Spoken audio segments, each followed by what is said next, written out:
from 6-2 to 6-3. And for the Miami Dolphins, from 2-7 to 3-7, excuse me. Well, this one, Bills Mafia, is anything but what you would think. Is it a stinker? Yes. Is it gonna sting? Oh yeah. Bills postgame starts right now. Welcome to Sports for Beginners. This is the show where I cover the Pittsburgh Penguins, Toronto Blue Jays, and take you on a journey through the world of sports. From the fans' perspective, here is your host, Scott McGregor. Let's have some fun.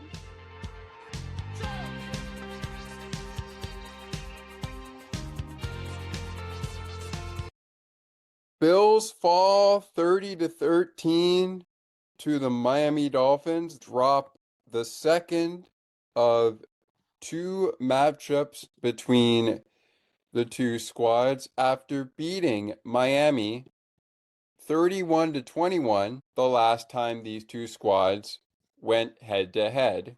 With this loss, the Buffalo Bills dropped to 6-3, and the Miami Dolphins improve to 3-7.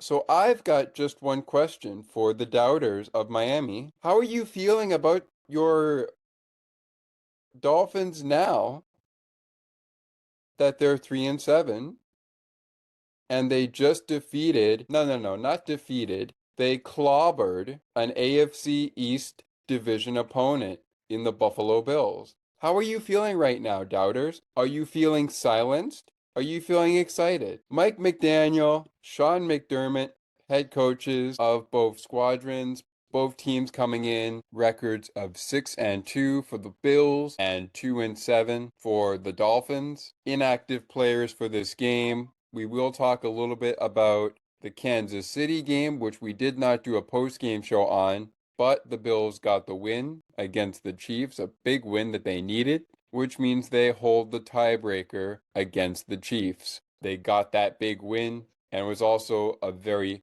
close game. Buffalo, speaking of that, we start off with our inactive players for this game against the Dolphins. The Bills were without wide receiver Joshua Palmer, cornerbacks in Taron Johnson and Brandon Codrington, linebacker Shaq Thompson, cornerback Christian Benford, also out, and of course, AJ Epinesa, the defensive end, also out with an injury as well, and also out for this game. Dolphins without third string quarterback Quinn Ehlers, safety Ashton Davis, cornerback Rasul Douglas, linebacker Chop Robinson, linebacker Andre Carter II, and tight end Julian Hill, as well as wide receiver D Eskridge out for the Dolphins. If I got that wrong, I apologize. But on to the game itself. The Dolphins win, they go to 3-7. The Bills win, they go to 7-3. And of course, the Dolphins, if the Bills won this game, would have been 2-8. They win this game, so they go to 3-7. Sorry, yeah, they go to 3-7. And the Bills drop this game, so they go to 6-3. So, first of all, make no mistake about it, Bills and Dolphins fans, and specifically Dolphin fans, make no mistake about it. You just fired your GM. That sends a message to the team, and it sends a message to players on the team thinking to themselves, uh-oh, my job's on the line too, now that we just fired our GM. It is great to get a win for Miami, but it is what it is for Buffalo. Just bad football for the Buffalo Bills right from the get-go. And we're keeping an eye on our timeline for Penguins postgame. That comes your way on the ice and behind the benches. That will come your way after we're done here. And also follow a hockey show and a football show like this one on the ice and behind the benches. That is between the Penguins and the Kings. Currently, the score is 3-2 Kings in Pittsburgh in the third period. But let's talk about this football game. Here we go.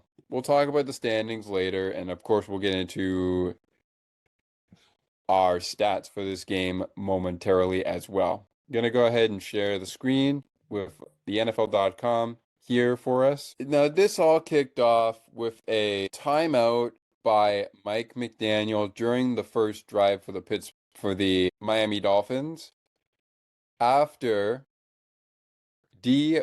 Brun D. Brunskill was reported as eligible, and Ingold of Miami was called for a false start on the offensive side.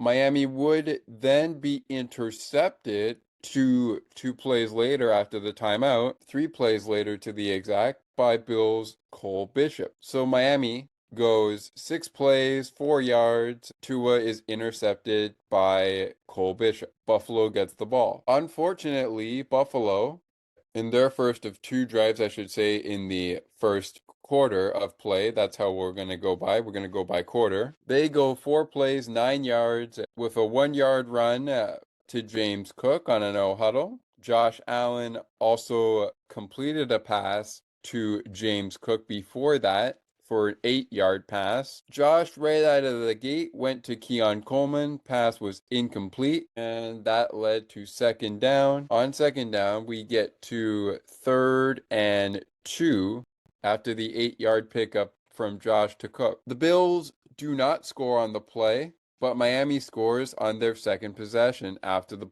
Buffalo punt, which started with a 6 yard run, 3 yard run, another 6 yard run, a 1 yard run, 15 yard pass from Tua to Devon Achane, leading all the way down to a Malik Washington 9 yard touchdown pass from Tua Tagovailoa. Riley Patterson hits the extra point. It's Miami. Buffalo goes for it on 4th down in their next possession, but the pass to Jackson Hawes from Josh Allen is incomplete on 4th and short. Let's go to quarter number 2 anyways. As I said, Miami is up in this one 16-0 by the end of the first quarter of a first half of play, excuse me. So that is the deficit Buffalo has to come back from. But on a 4-play drive, Miami misses the extra point after Tua goes to the Penguin, Jalen Waddle, for a deep 38-yard touchdown. Penalty to Buffalo on Maxwell Harrison. Defensive pass interference. Miami respectfully declined that penalty so the play would stand, but Riley Patterson, the kicker for Miami, unable to make it 14-0 Miami, so the score would be 13-0 Miami. On Miami's next scoring drive, which would be a field goal, they would go down the field, but after an incomplete pass to G and a 1 yard run from Devon Achane, Riley Patterson makes up for that extra point miss with a 46-yard field goal. Wouldn't you know it, the Buffalo Bills are down a field goal. They're down actually 2 touchdowns rather, a 2-point conversion. Let's take a break. When we come back on Bills postgame, we'll give you some thoughts from that Kansas City game later on in the show after we are done breaking this one down. In between our game ball of the game segment and of course our player of the game. And we're also going to go ahead and take a look at the out of town scoreboard. Lots of games on the slate. There was one Thursday night football game, by the way, as we speak with you, that was anything but. It was anything but really a classic, to be honest. Denver Broncos improving their record to 8-2 with a 10-7 win over the Raiders of Las Vegas. The Sunday scores, not including Bills and Miami, when we continue on Bills postgame. And again, from last week against Kansas City, I'll give you some of my thoughts on that game following our game ball of the game. Bills fall 13, and just to scratch the surface as we prepare to get ready for our second half breakdown, which is in the fourth quarter instead of the third quarter because nothing happened in the third quarter. Well, scoring wise, that is. We will also remind you that we are keeping an eye on the Kings Penguins game. They are in the third period. Kings lead the Penguins right now 3-2, and they are in the final minutes of the game as we speak. Don't go anywhere. Bills post game will continue. It's a losing edition and a dominating losing edition of Bills post game because, well, it's just that. More in just a few moments. CNT Radio will never give you up. They will never let you down, nor will they run around or desert you. So join Nick Astley for The Melting Pot every Saturday on CNT Radio. Hang on a minute. He's not Nick Astley. Oh, jings, I've done it wrong. Anyway, just join Nick for The Melting Pot on CNT Radio.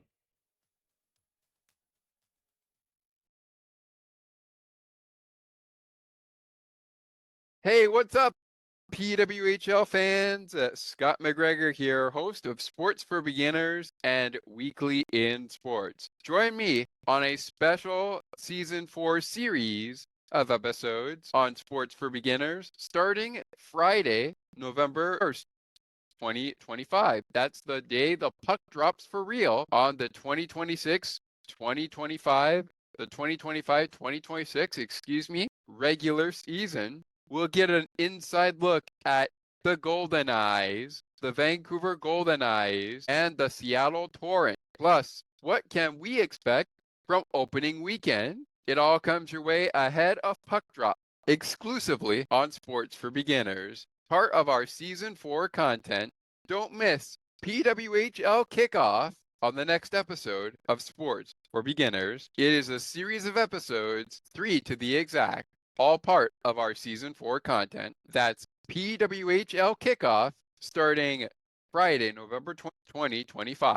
Time to be determined. See you there. And as always, ice time earned. Take another look with Gerda Felix and Melanie Taddeo Malo.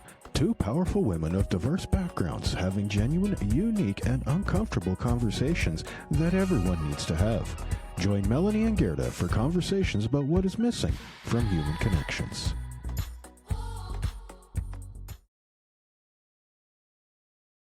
Injury report, here's what I have for you guys. So AJ Epinesa and Shaq Thompson will not play. Daquan Jones, Joshua Palmer, Taron Johnson, Christian Benford will all be limited today and questionable for the game. The rest of the guys should be good to go unless something else pops up over the next day or two. And then important to mention the Dallas Cowboys and their organization in terms of what they're going through and on the loss of Marshawn Nealon and that unfortunate situation. So just a reminder to all of us how important and how real mental health is and well-being. So just wanted to reach out and send our condolences to his family and to the Dallas Cowboys organization. So with that, I'll take your questions. And excuse me there, everybody. That is Sean McDermott speaking to the media before the game, and he brought up an interesting point there. As I look at our transcript here before we go any further, he mentioned in his injury report, he mentioned AJ Epinesa and Shaq Thompson, Daquan Jones and Joshua Palmer, Taron Johnson, Christian Benford. They were all limited, but Shaq Thompson, Epinesa, they were not going to play regardless. Taron Johnson, Christian Benford, they would all be limited at the time of that press conference. Also, they were questionable for the game. They would end up not playing, among some other guys. He also did mention with the Cowboys organization, he mentioned that the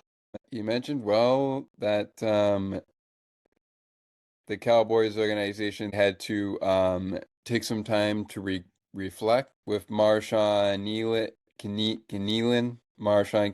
Unfortunately, in an unfortunate situation, he has passed away, as we found out. So I want to take this opportunity as a Bills fan to acknowledge Marshawn and say that my prayers are with his family, his teammates, and his friends as well as they navigate this difficult time.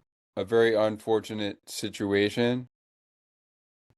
And in terms of what they're going through, the Cowboys, well, I mean, first of all, condolences. And of course, I said earlier my prayers to him and his family and friends, and of course, his teammates and coaches. With that said, you also want to make sure that we know about how important your mental health is. We battle through it here on our post-game podcasts as well as our podcasts in general here on Sports for Beginners. We battle through it.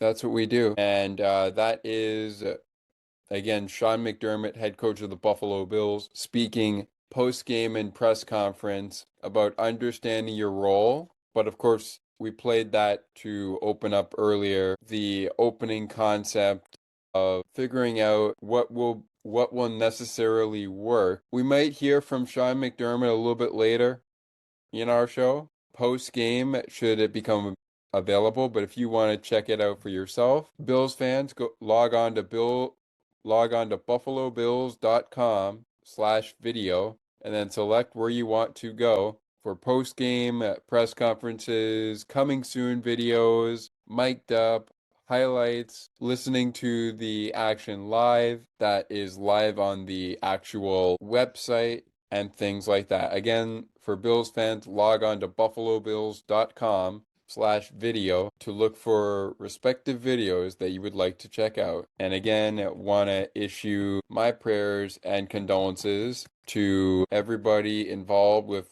Marshawn Kneeland. He unfortunately finds himself in a situation that is very scary and very unfortunate. We want to address the fact that we are keeping things as cool and confident as we can. It is Sunday, November the 9th, so we're waiting to hear post-game stuff from both sides. We might just hear from Buffalo, but with that being said, let's continue on our post-game coverage. Looking at the game we have been following on the hockey side for all of our Penguin fans tuning in here, has just gone final, and the Penguins unable to bounce back from a loss that they suffered to the New Jersey Devils in a shootout.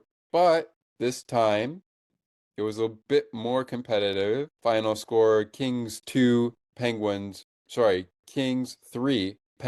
2. And we'll talk about that on Penguins postgame following this show on the ice and behind the benches front as well. All right. So what happened in a crazy fourth quarter? Nothing as far as scoring in the third quarter. So the Bills would be down 16-0 at half and through 3 quarters of play. Here's what happened in the fourth quarter of that game, which is the game we are talking about. First, the Buffalo Bills finally get on the board, but it took them a 9-play, 98-yard drive to get things going. Josh Allen finds Dalton Kincaid for a 35-yard touchdown pass on a no-huddle on 1st and 10. Unfortunately, Josh going to Kale Shakir. He does catch the ball, which is good, but unfortunately, the attempt fails. So Josh completes the pass to Kale Shakir, but the Dolphins halt Shakir from entering the end zone to make the score 16-8. It will remain 16-6.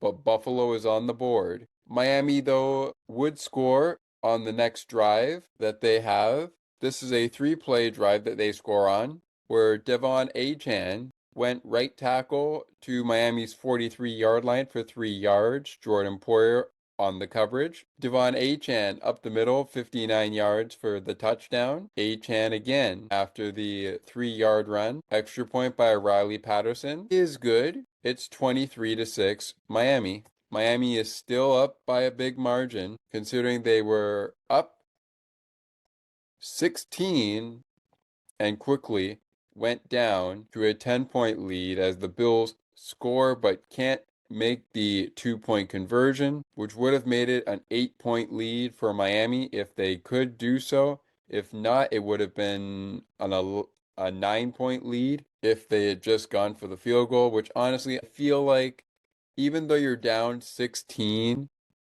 and you just got on the board, I honestly feel like the kicking would have been the best option to go extra point. But then again, if you don't get it, it's 16-6.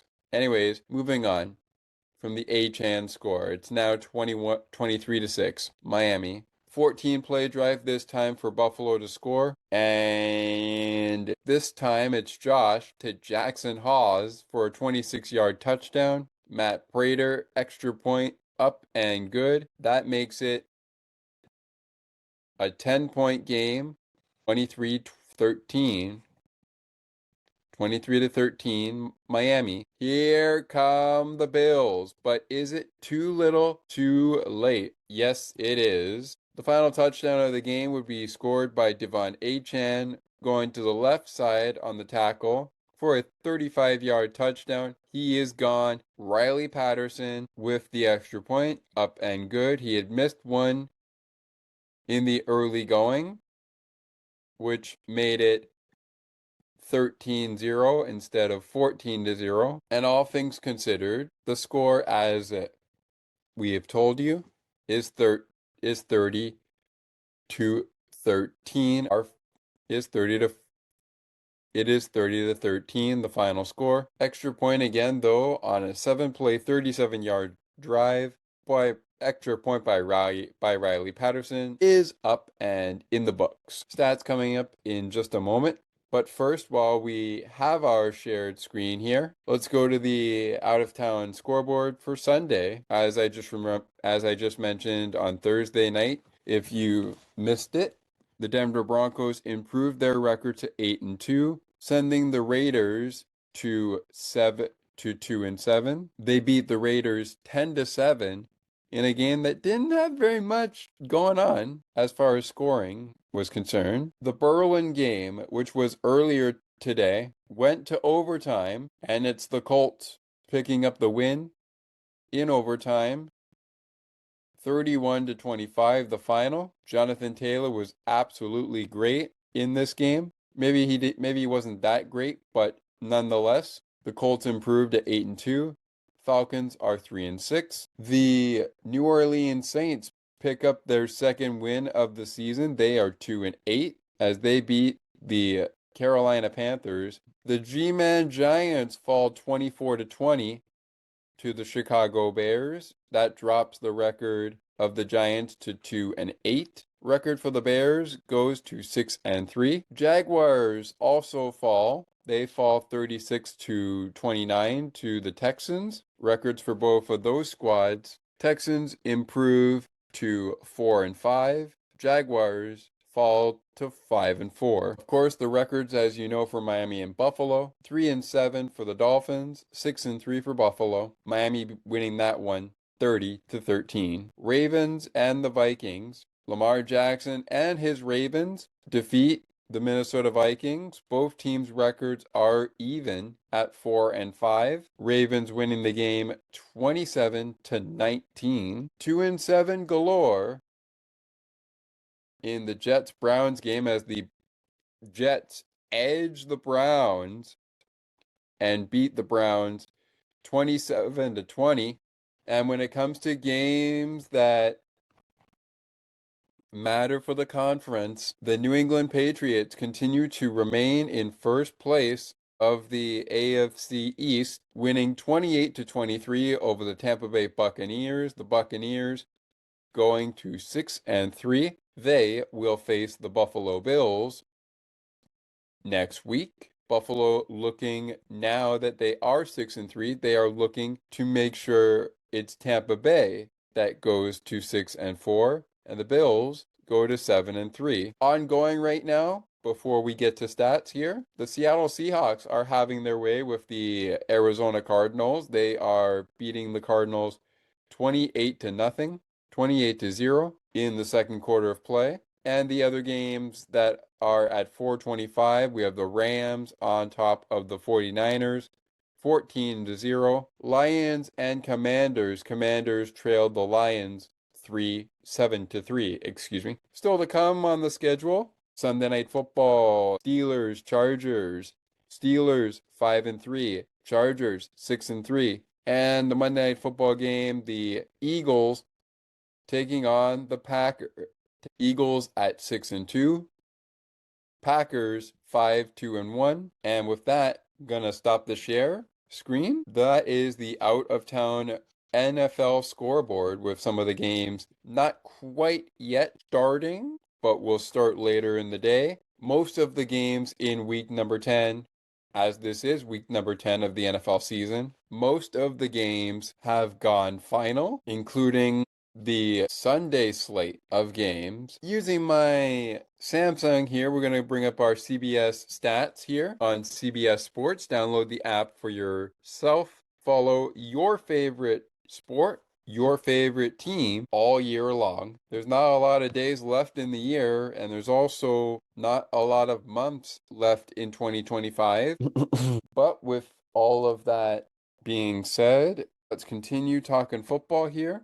Bills and Dolphins. Bills drop 30-13 to the Miami Dolphins. And you know what? I have another question for not necessarily for the doubters of Miami, but for the people who picked against Miami. And yeah, I might be one of them, but I'm a Bills fan, so there you go. Whether or not Miami covered the spread or whatever it is, are you happy the Bills lost that game? Or did you prefer a more closer game than 30-13? Because here's what it is. Here's how much the Bills lost. 30-13. It was a 10-point game at one point, but it became a 17-point game, and the Bills just could not come back from that. They just could not come back. They could not. Here we go with our stats for the game. And Miami single-handedly pretty much winning the turnover battle despite some injuries that occur on both sides of the ball. Time of possession for Miami was 28 minutes and 37 seconds, 31 minutes and 23 seconds for the Bills. The Bills had 12 passing first downs, 4 automatic first downs because of penalties, 4 rushing first downs, which accumulated for 20 first downs in the game total. They were 5 of 15 on third down efficiency, 1 of 2 on fourth down efficiency. Miami, 19 total first downs, 9 first downs, both in the air and on the ground, I should say. So rushing 9 first downs. They rushed for 9 first downs. They also passed for 9 first downs.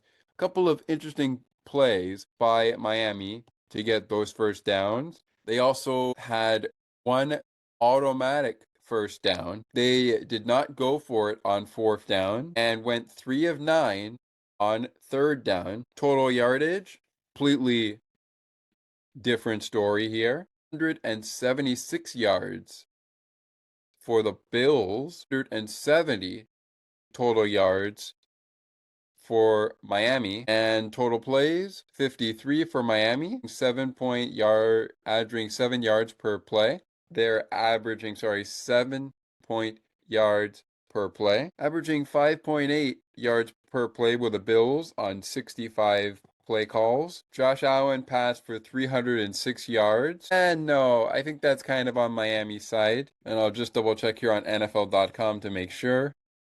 When we go by stats, no, he did pass for 306 yards. And of course, Tua Tagovailoa passing for 173 yards. He completed 15 of his 21 passing attempts. Josh and Mitch Trubinsky also coming into the game late in the quarter to pass and also run the rushing game. No, that was actually for Josh. So just Josh there for passing. 20-40 for Josh.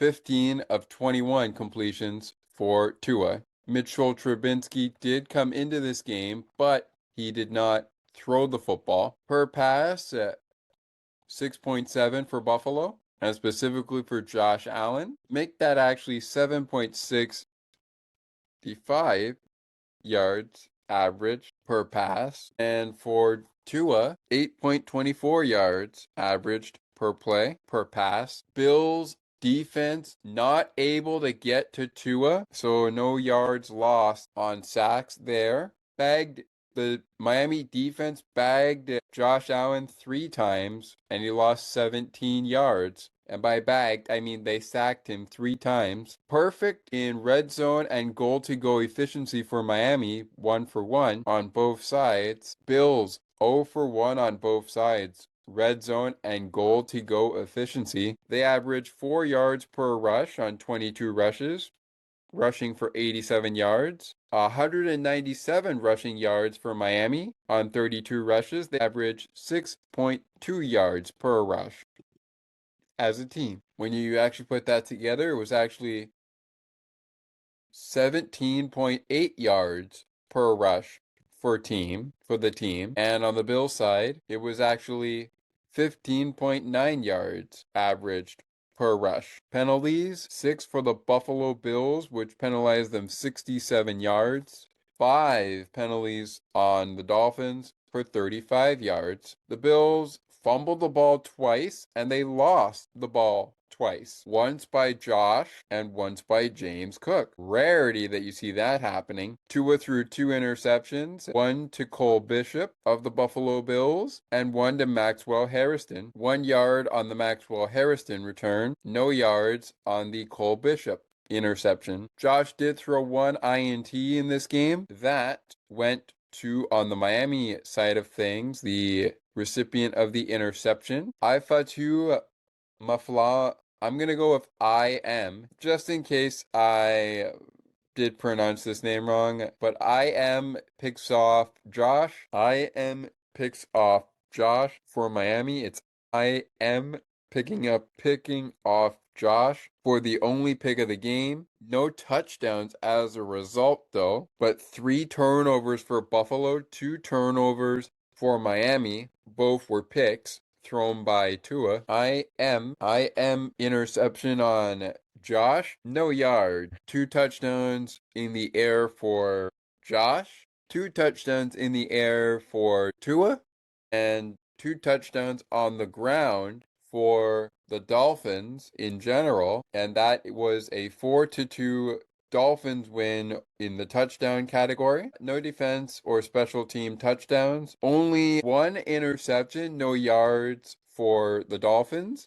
2 interceptions, 1 yard for Buffalo in interception yards. In kickoff yards, 4 kickoffs, 93 yards in the return. 1 kickoff for Miami, 24 yards return. 1 punt for Miami, 13 yards return. 1 punt for Buffalo, 7 yards return. Return yards, 101 for Buffalo and 37 for Miami. 37 yards for Miami. Those are your stats of the game. Game balls of the game coming up in just a mere moments as we eclipse closer to Penguins post-game coming up momentarily. But first, now that we've taken a little bit of a look around the league, let's continue to do that and get another look in at the ongoing 4 o'clock games. All 3 games in the second quarter right now. We have the Seahawks just running away with this one right now, 35-0 over the Arizona Cardinals, 21-0 the Rams over the Niners, and the Seahawks leading comfortably 35-0 in that second quarter over the Cardinals. Coming up on Bills post-game, we get you set for the Bills' next showdown. Hopefully, Buffalo finds a way to rebound from this 30-13 loss against Miami, as the season series is now tied after Buffalo won the first match a little over a week ago, 30-21 back in week number 3. And after 2 wins coming out of the bye for Buffalo, Miami takes the 2-game winning streak for Buffalo and halts it there before Buffalo takes on the Tampa Bay Buccaneers next week. We will set that up for you coming up in mere moments, as well as set up the rest of the schedule for Miami. They will play 1 more game before they hit their bye, and then they have the Saints, Jets, Steelers, Bengals, Buccaneers, and Patriots down the stretch. We will set that all up for you in mere moments. When we return, though, before we get to the play of the game and game ball of the game, which come your way next, following the game ball of the game and after the play of the game, I'll give you some of my thoughts on that game against Kansas City last week. What did I like? What do I feel still needs to be worked on, even as you head into Buccaneer week next week? Is there anything I like from the opponent side of the field? You'll find out all of that when we return in just a couple of minutes. Right after this word from our friends at the Broadcast Map Network, we will hear from our friends over at Sienna T Radio before we bring you that breaking news coming out of our break. Bill's postgame continues in just moments. Sienna T Radio will never give you up. They will never let you down, nor will they run around or desert you. So join Nick Astley for The Melting Pot every Saturday on Sienna T Radio. Hang on a minute. He's not Nick Astley. Oh, jings, I've done it wrong. Anyway, just join Nick for The Melting Pot on Sienna T Radio.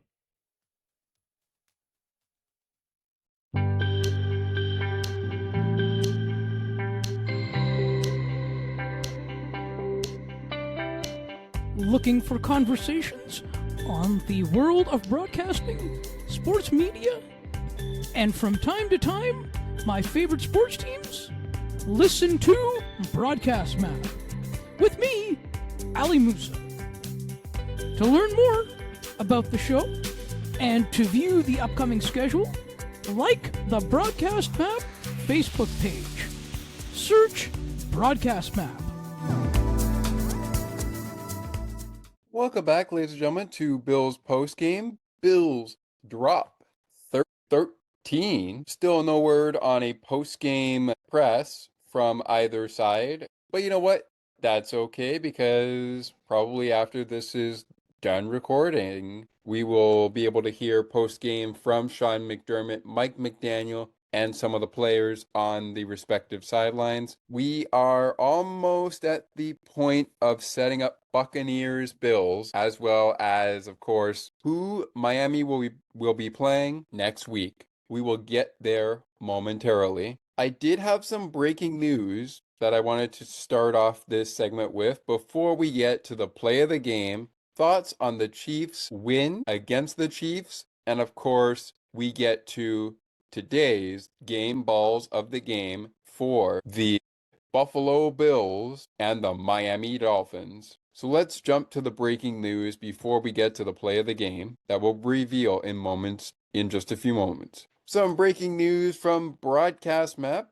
If you haven't heard already, our good buddy Ali Musa has mentioned that there are some exciting announcements coming from Broadcast Map. And one of the big announcements Ali made on Saturday, November the 2025, is that the Broadcast Map Network, formerly known in the podcast as All Over the Map and Broadcast Map, it will now be called, effective December 1st, 2025, it will now be called The Ali Musa Show. The content itself is not changing. The reason for this name change is to better reflect the content Broadcast Map brings as they talk, and by they I mean Ali and whoever is on the show, even if I pop in for a visit, which has happened in the past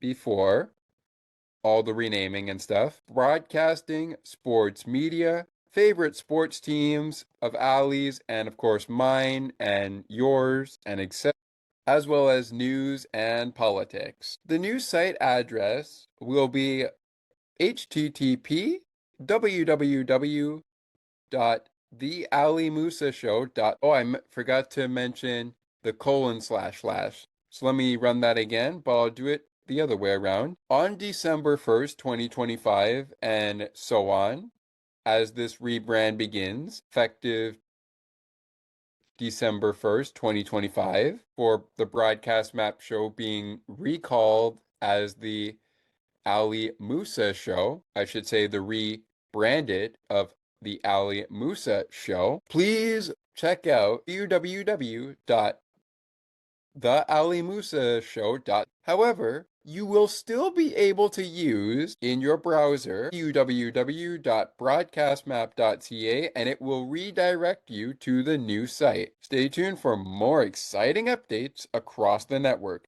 And speaking of more exciting updates across the network, another update that Ali mentioned on the same day was that Gil Martin is coming on Broadcast Map on Monday, November 17th. And I'll read you what the announcement is for this one before we jump back into football. Actually, I'll read you what we have so far. There's a lot in this note, but I'll read you what we have so far from my email as I'm reading the Broadcast Map newsletter here. Hello, Broadcast Map friends. Lots of newsletters from the Broadcast Map Network. Exciting times are ahead.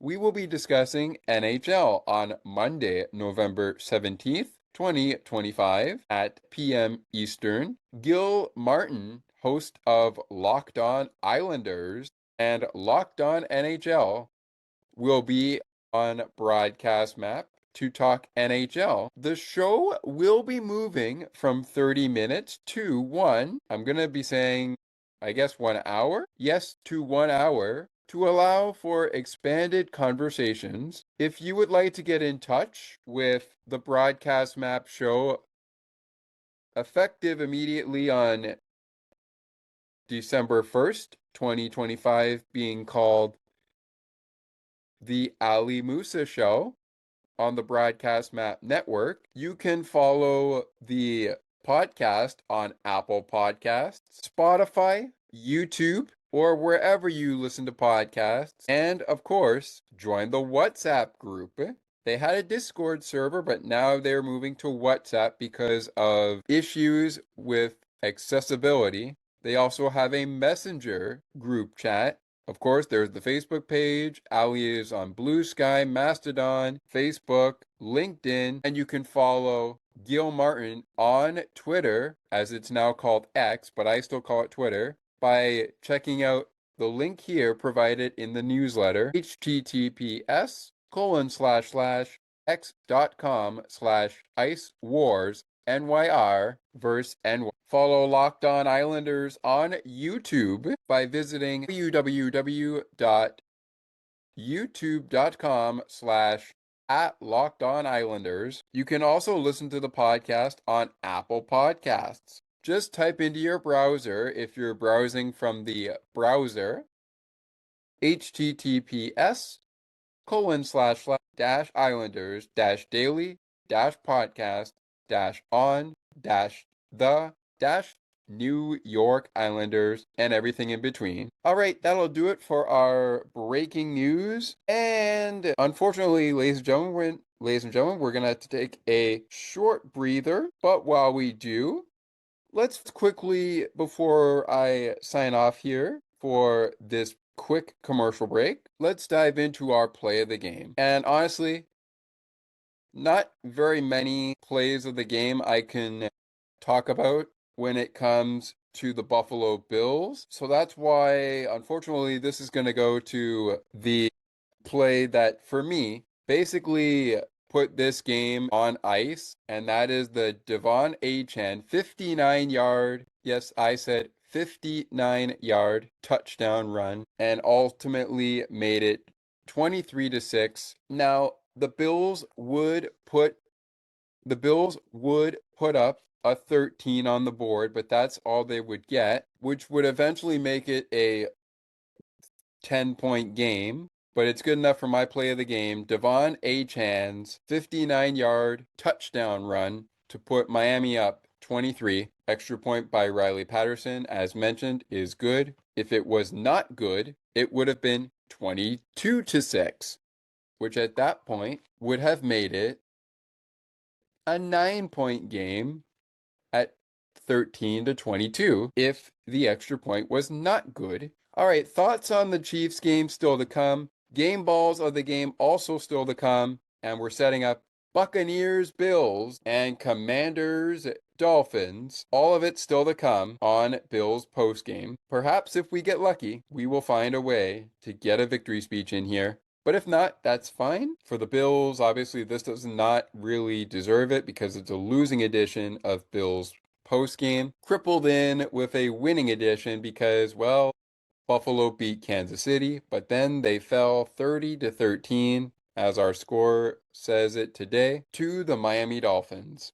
I'll leave you with this as we go to break. The Buffalo Bills, I still believe, have a shot to make the postseason. And let's not forget, in the Sean McDermott Brandon Beane era, since Sean McDermott took over as head coach of the Buffalo Bills, the Bills have been to the playoffs. They have won the division now 5 times in a row, 5 AFC East titles in a row. Yes, we want the big one. We want the Lombardi. We really do. And you know what? Good things come to those who wait. And perhaps if Buffalo can clean it up and find a way to win these next couple of games now that their bye week is out of the way, especially with their primetime matchup against the Texans a week away.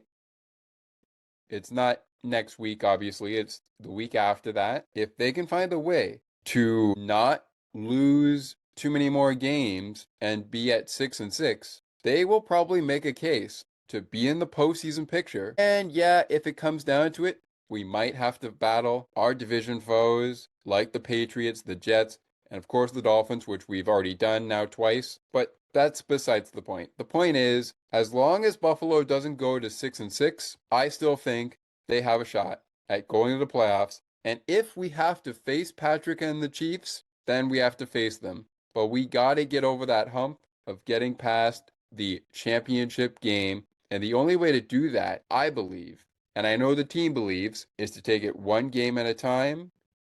And we're going to have games that are bad football, like this one for Buffalo. We were, not to quote my father on this, and he is a Dolphins fan, so shout out to you, Dad, and great win for you guys. But the Buffalo Bills were helping the Miami Dolphins, but I'm pretty sure they did not mean to do that. This show of Bills postgame continues with some winning edition thoughts of the Chiefs game, which ended 28-21 in favor of the Bills. Game balls of the game for the loss. Another check on the out-of-town scoreboard in the NA. And then it's time to set up Bucks, Bills, and of course, Commanders, Dolphins. 9:30 a.m. is the start time of Commanders, Dolphins. Buffalo, meanwhile, note the start time, 1 p.m. Eastern, same time as today's Dolphin game. Bills postgame will follow the Bucks and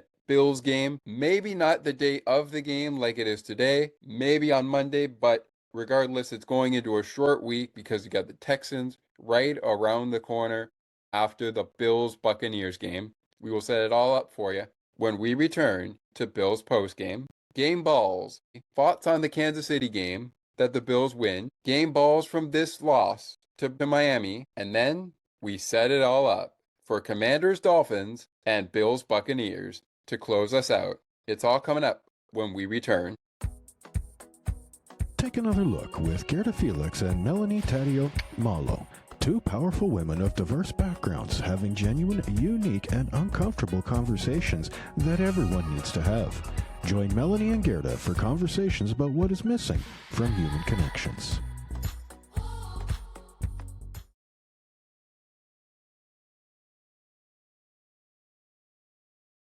Oh, the game's over. Really? Yes, really. But you know what? It's not quite over because the content continues. Join us after select PWHL games this year on Sports for Beginners for the return of PWHL Recap. We got everything you'd like, from 3 stars of the game,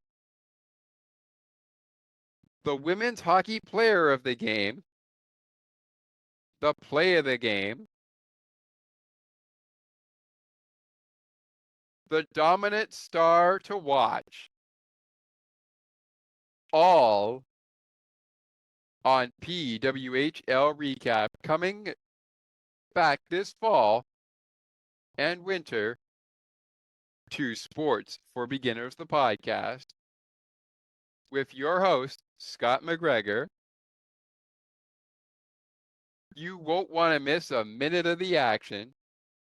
We may not cover all games, but we will definitely make sure we sprinkle in the expansion teams against some of the original six, which are the Vancouver Golden Eyes and the Seattle Torrent. You won't want to miss it. And it all starts soon. CNT Radio will never give you up. They will never let you down, nor will they run around or desert you. So join Nick Astley for the Melting Pot every Saturday on CNT Radio. Hang on a minute. He's not Nick Astley. Oh, jings, I've done it wrong. Anyway, just join Nick for the Melting Pot on CNT Radio.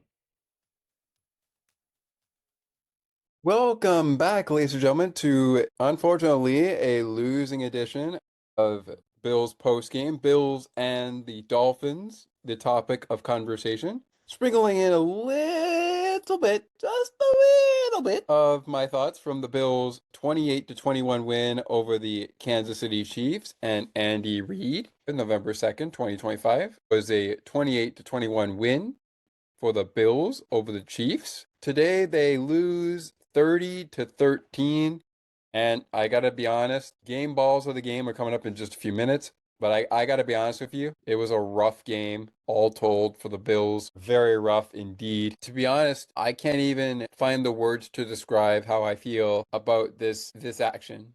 I mean, in the end, it is a game, and a game is a game. Yeah, does it suck that we lost this game? Oh, absolutely. But you cannot win if you cannot score. But I wouldn't hit the panic button at 6-3.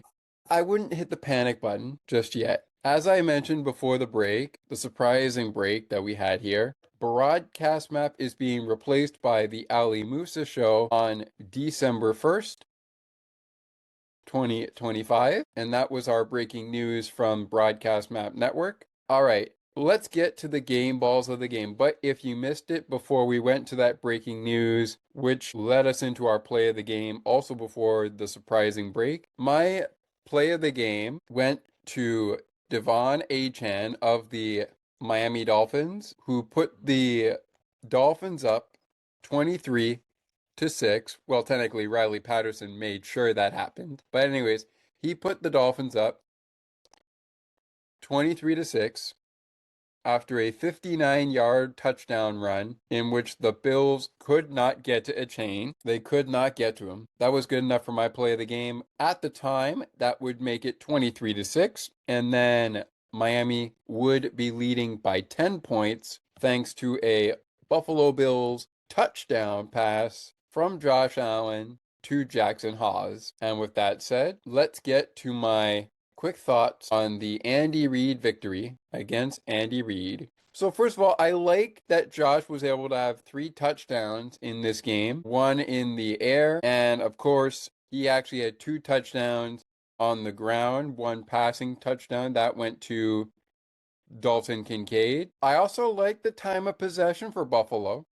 It was a little bit longer, but they really tried to make things as hard as they could for Kansas City, who went into the bye week, by the way, as they are on the bye this week at 5-4. They will take on the 8-2 Broncos next week. And with that said, there was a lot to like from James Cook's game. 27 carries, 114 yards. Did he have a long yardage? Yeah, no, not really. But there was a lot to like from him. Another guy that stood out to me was Kincaid. And Kincaid did have catches in this game against Miami, but again, the Bills really couldn't get anything going until the second half of this game. Kincaid, by the way, in the Kansas City Chief game, had a touchdown and 6 targets, which he caught all. All right, so the Bills win that one. They will face the Tampa Bay Buccaneers following this loss, and we'll touch on that momentarily. Now let's get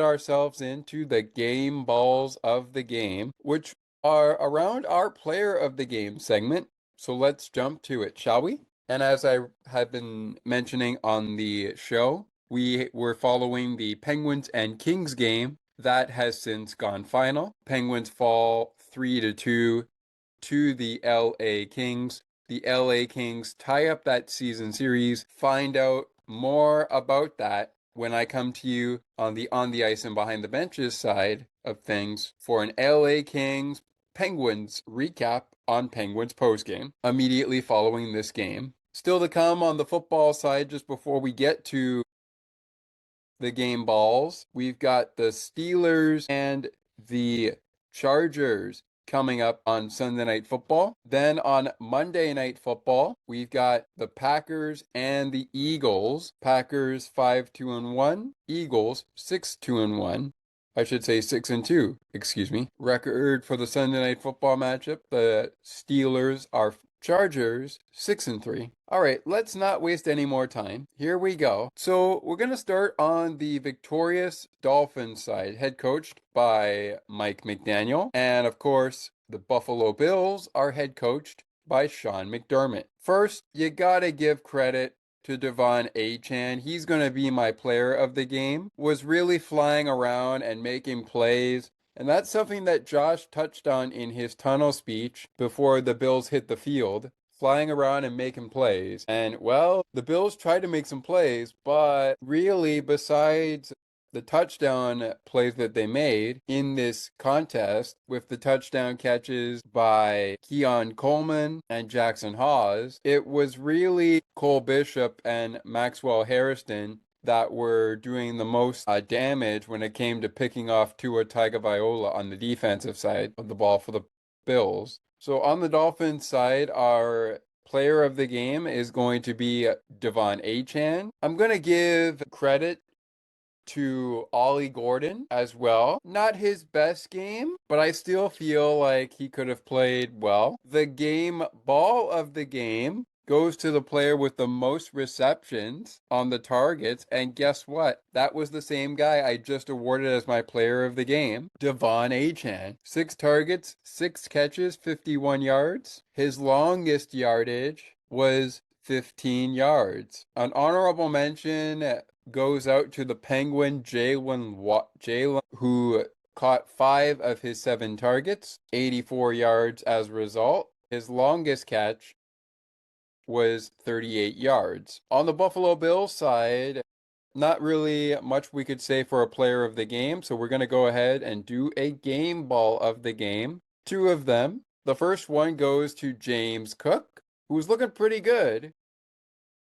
Not a very good showing in terms of longer runs, but I do like the number of yards he racked up in his 53 yards for James Cook. And also going to give some credit to our quarterback, Josh Allen. Yes, he threw 2 picks. Yes, he was sacked 3 times. Yes, he threw 1 pick. Yes, it was his 5th pick of the year. Yes, he was sacked 3 times, but he also put 2 touchdowns on the board, and I'll take that. And yes, there's a bit to be mad about when it comes to Josh and James both fumbling the ball and losing it as a result. I don't normally, well, technically I kind of do, but more in the playoffs. More in the playoffs I do this when the Bills are playing. I don't know if they will make the playoffs. My hope is that they do, and I still have faith that they will, but that was just an ugly game all told by Buffalo. And really, it didn't look like it was going to get much better, but like Josh said after that sweat win against the Ravens back in week 1, if you were going to leave the stadium and watch the rest from home or whatever, or let's say you were watching on TV and you were turning it off, That's fine. The team's going to be all right, but have faith next time. Now, obviously, 30-13 loss. Not a lot to be happy about, but there's definitely a lot that we probably would have learned about these guys. It was definitely a shocker. I agree with Joe Marino. Have yet to listen to a show on Locked On Bills, but definitely going to listen to the reaction after this loss, and it was definitely a shocker. All right, game balls for Buffalo out of the way. The player of the game belongs to the Miami Dolphins, and that is going to go to Devon Achane. He goes 2 for 2, also picking up a game ball, and a secondary game ball went out to Jalen Waddle, the Penguin, who is really good, and other guys on the Dolphins defense, former Bills teammate Terrell Dotson. You also had Jordan Brooks getting in there. 6 attempts, 6 tackles. How about Jones, Jack Jones? 3 attempts, 3 tackles. And yeah, so there we go. So we had a couple of Kansas City thoughts. Now I went to the game balls of the game. I also reiterated about our scoreboard, I should say. And I also reiterated back to the play of the game and also what we were keeping an eye on. Let's go back to our out of town scoreboard and take a look back at those games still going on in the late window. They are in the fourth quarter as we speak. The afternoon games are in the fourth quarter as we speak. And here are your scores as we speak. The Seattle Seahawks, who were running away with this game right from the get-go, now lead the Arizona Cardinals 44-22 with 5:31 left in the fourth quarter. With 2:53 left in the fourth quarter, the Los Angeles Rams, also running away with the game, they lead 42-26 over the 49ers. That just about coming up to the 2-minute warning. And with 6 minutes and 56 seconds to be exact, but here it says 57 seconds, we have the Lions on top of the Commanders.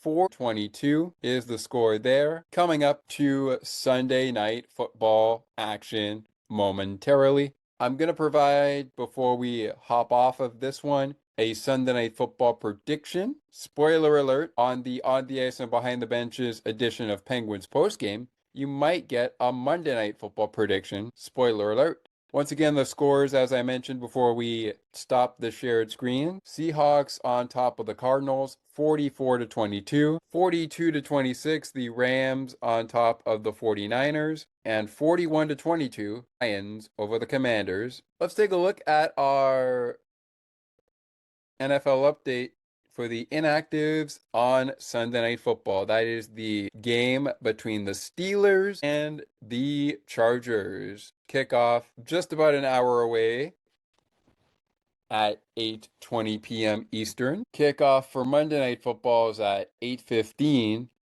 and that features the Eagles at 6-2 against the 5-2-1 Packers. Waiting on this to load up here. So while we do, let's go take a look at the team schedules on their respective websites. We will start with the victorious Miami Dolphins. In our schedule look around, Miami playing one more game that can be streamed locally on CBS Miami and internationally everywhere else, especially in Canada, at 9:30 in the morning Eastern Time. It is the Washington Commanders against the Miami Dolphins from Santiago Bernabéu Stadium in Madrid. If I pronounce the stadium wrong, I apologize in advance. Then the Dolphins hit the bye week in week number 12, and down the stretch, they will take on from Hard Rock Stadium before they hit the road to New York. They will take on the New Orleans Saints, who have not been having a good year. They've been having a rough year as of late, but that game is available on Fox, and it is live from Hard Rock Stadium. Week 14 on CBS and Paramount Plus.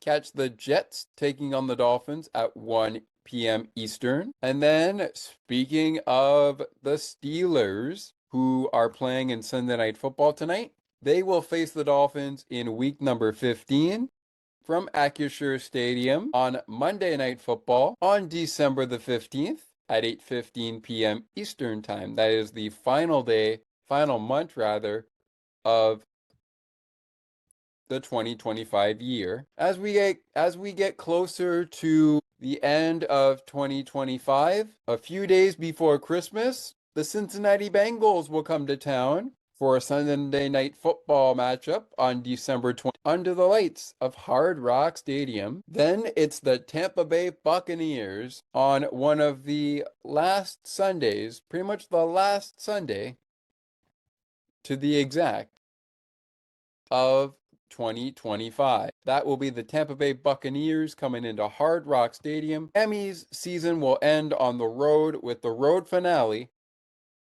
in Foxborough against the New England Patriots. Time TBD.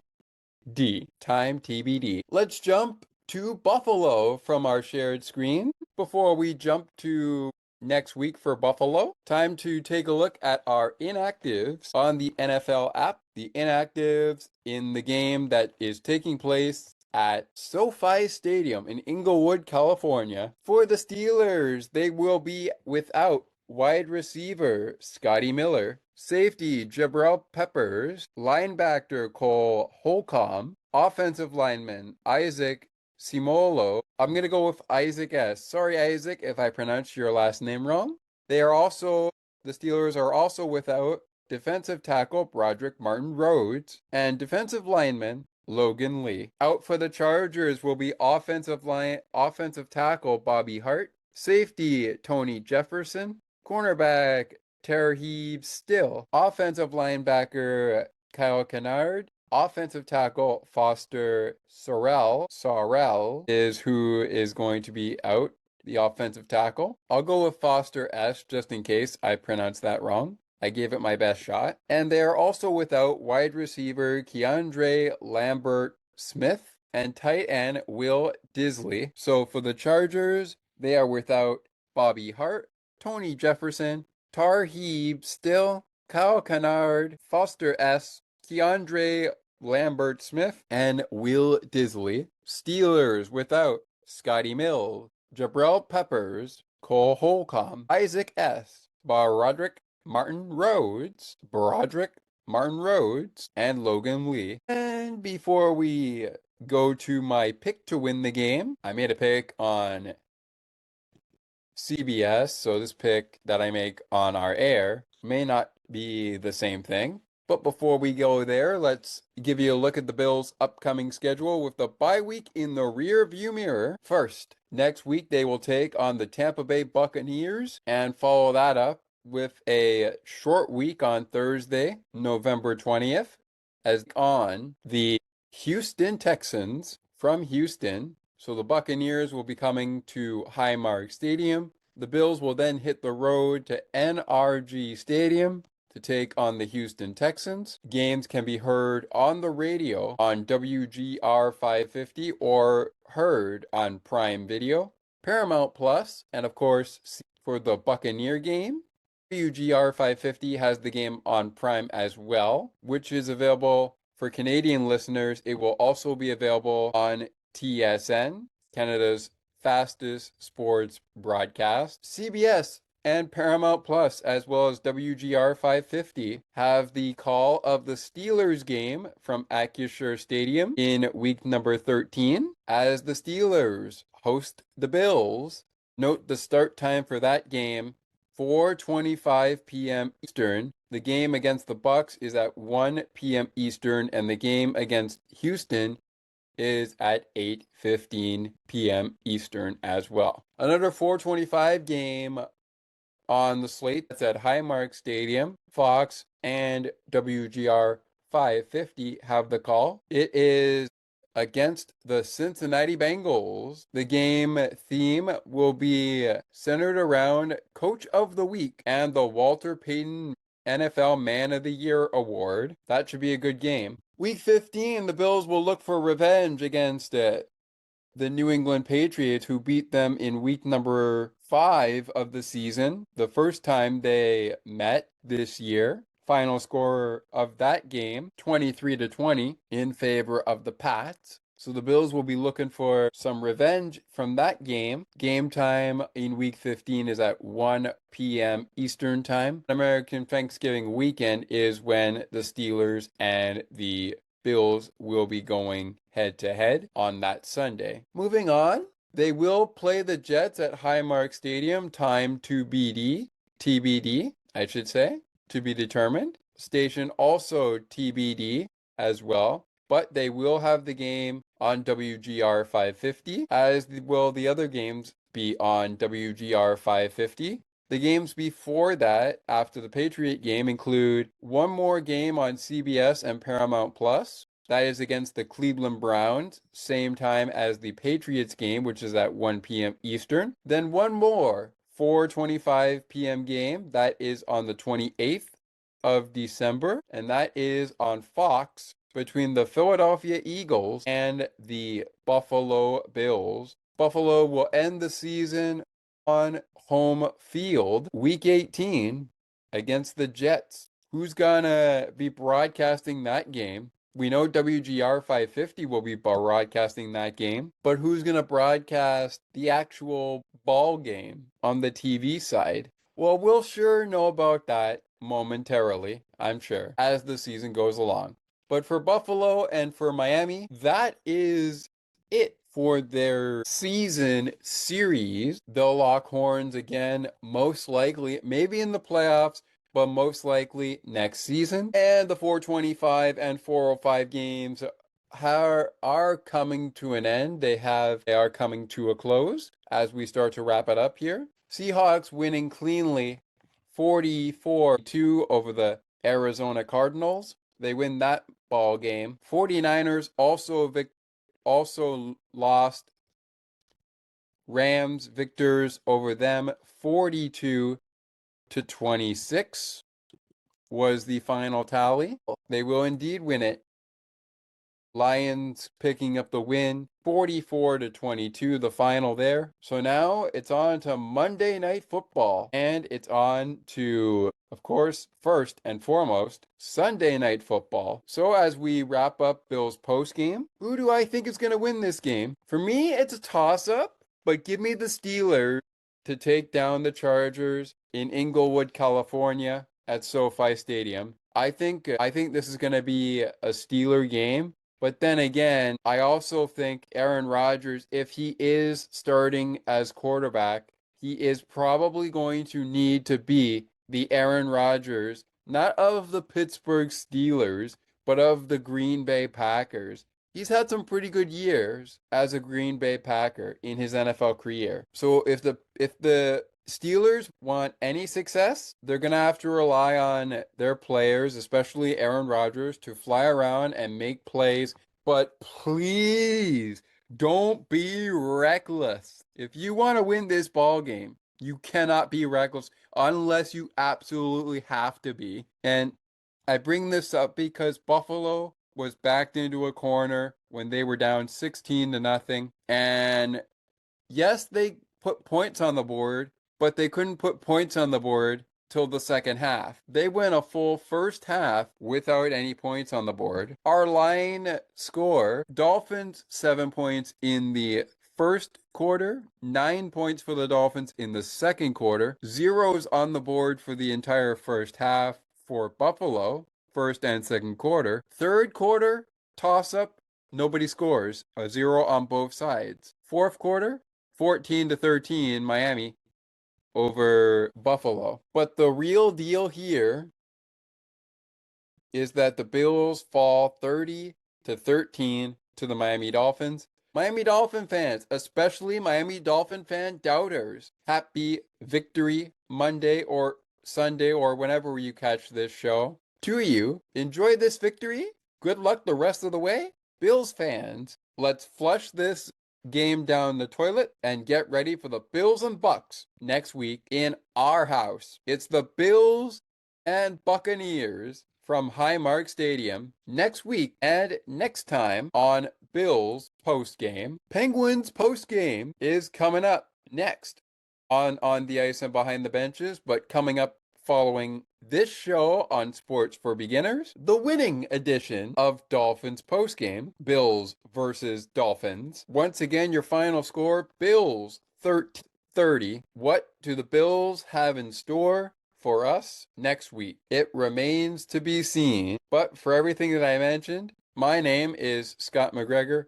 Thank you so much for being with us. Really, really appreciate you joining us for the ride, and we hope to see you again soon. Until then, Bills Mafia, go Bills, and I will see you on the flip side.